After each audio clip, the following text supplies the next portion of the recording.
Pak Yuli, tentunya terkait dengan rencana pemindahan IKN Nusantara ini, BPN mempunyai peran yang sangat penting juga di sini. Apa yang sudah dilakukan oleh ATR BPN?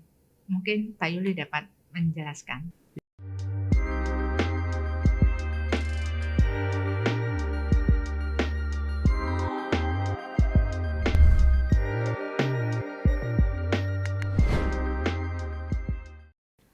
Halo sahabat ATR BPN, kali ini kita akan ngobrol terkait dengan IKN Nusantara.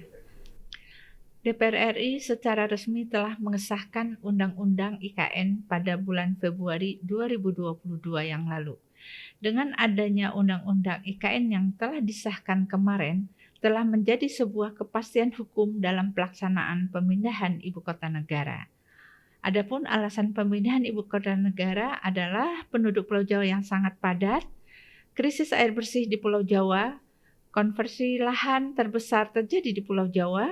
Selanjutnya adalah ancaman bahaya banjir, gempa bumi, dan tanah turun yang berada di Jakarta.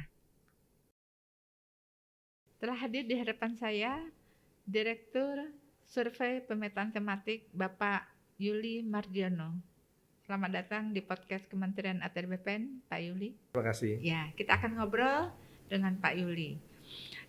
Pak Yuli, tentunya terkait dengan rencana pemindahan IKN Nusantara ini, BPN mempunyai peran yang sangat penting juga di sini.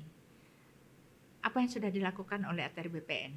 Mungkin Pak Yuli dapat menjelaskan. Terima kasih Ibu Yulia. Kami dari Kementerian ATR BPN, khususnya dari Direktorat Jenderal Survei Pemetaan Tanah dan Ruang. Di sini kami mempunyai tugas fungsi pokok, yaitu menyediakan data spasial, tematik. Nah, ini yang menjadi landasan untuk pembangunan IKN. Dan yang sudah kami kerjakan adalah kita melakukan survei pemetaan tematik namanya. Di sana kita melakukan inventarisasi terkait dengan pemilikan, penguasaan, penggunaan, dan pemanfaatan tanah oleh masyarakat di sana. Bagaimana dengan pemilikan tanah yang ada di lokasi IKN?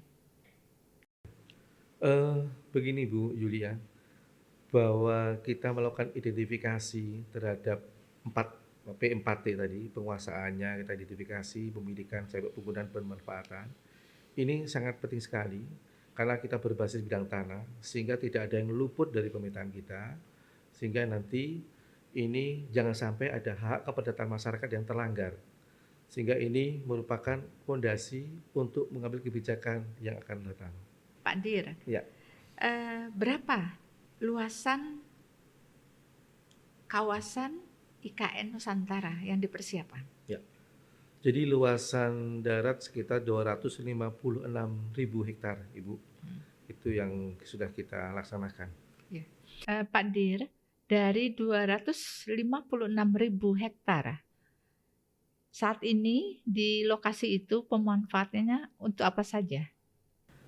Untuk tutupan lahannya itu masih berupa hutan, itu ada 61% dari 256.000 hektar. Yang lainnya sudah ada pemanfaatan dan penggunaan tanahnya, Bu. Berdasarkan hasil survei kami, itu sekitar 41% itu penguasaan oleh masyarakat. Dan sisanya 37 itu oleh badan hukum. Kemudian ada penguasaan lain-lain sekitar 17.000, dan yang 1% itu jalan dan sungai. Jadi untuk pemilikan tanah, Ibu, kita bagi dua, bahwa di sana itu sudah ada tanah-tanah terdaftar, juga ada tanah-tanah belum terdaftar. Maksud kami adalah di sana yang dikuasai masyarakat itu dimiliki, baik itu sudah resmi dengan keluarnya sertifikat maupun yang belum sertifikat. Istilah kami kalau belum sertifikat namanya belum terdaftar, yang ada sertifikat sudah terdaftar. Pak Dir, dari 256.000 hektar kawasan yang sudah didelineasi, bagaimana masyarakat dapat mengetahui batasan kawasan IKN? Mungkin Pak Dir dapat menjelaskan. Ya, Jadi untuk melakukan pekerjaan itu yang kami laksanakan itu adalah survei pemetaan yang sifatnya rapid. Jadi kita masih melaksanakan inventarisasi atau identifikasi dulu, belum sampai ke tahap pengukuran atau ya pekerjaan detail, Bu. Terima kasih, Bu. Pak Dir, berapa luasan kawasan inti pusat pemerintahan yang sudah dipersiapkan? Jadi kalau total luasan untuk KIPP, Bu, kawasan inti pusat pemerintahan itu ada sekitar 6.600 sekian hektar. Ya, itu juga ada kawasan hutannya, ada APL-nya. Nah, itu yang APL itu yang kita pasang patok. Ya. Baik Pak Dir, mungkin masih ada yang ingin disampaikan kepada sahabat-sahabat ATR BPN kita? Oke, terima kasih Bu Wilya. Jadi apa yang sudah kita lakukan mengawali pemindahan ibu kota ini, yang jelas bahwa pertama masyarakat sudah bisa nyicil ayam dulu Bu, karena sudah kita petakan tentang penguasaannya, pendidikan, penggunaan perawatan, dan kemudian bahkan kita juga sudah memasang patok yang menyatakan bahwa ini lokasi yang akan menjadi pembangunan ibu kota.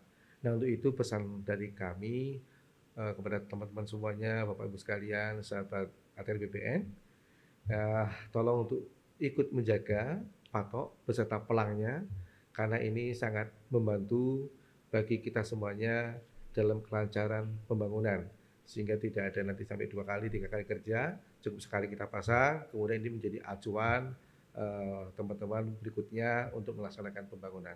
Bahwa ini bisa menjadi basic layer atau fondasi kebijakan-kebijakan selanjutnya, sehingga pembangunan yang kita inginkan di sana tetap pembangunan berkelanjutan yang akan menambah kebaikan bagi semuanya, ya masyarakatnya, lingkungannya, ekonominya, dan lain-lain. Terima kasih, Bu. Baik sahabat ATR BPN, demikian obrolan kita dengan Direktur Survei Pemetaan Tematik Kementerian ATR BPN tentang pemindahan Ibu Kota Negara Nusantara di Penajam Pasir Utara, Kalimantan Timur. Pemindahan Ibu Kota Negara dilakukan sebagai upaya untuk mengentaskan ketimpangan ekonomi dan infrastruktur di Indonesia. Secara umum, pemindahan ibu kota negara diharapkan dapat mendorong kebijakan reorientasi pembangunan menuju Indonesia sentris atau fokus pada spasial kawasan timur Indonesia. Sampai jumpa sahabat ATR BPN, ikuti podcast Kementerian ATR BPN dengan informasi-informasi update tentunya. Baik sahabat ATR BPN, sampai ketemu di podcast Kementerian ATR BPN selanjutnya terkait dengan pemindahan ibu kota negara Nusantara di Penajam Utara, Kalimantan Timur. Sampai jumpa.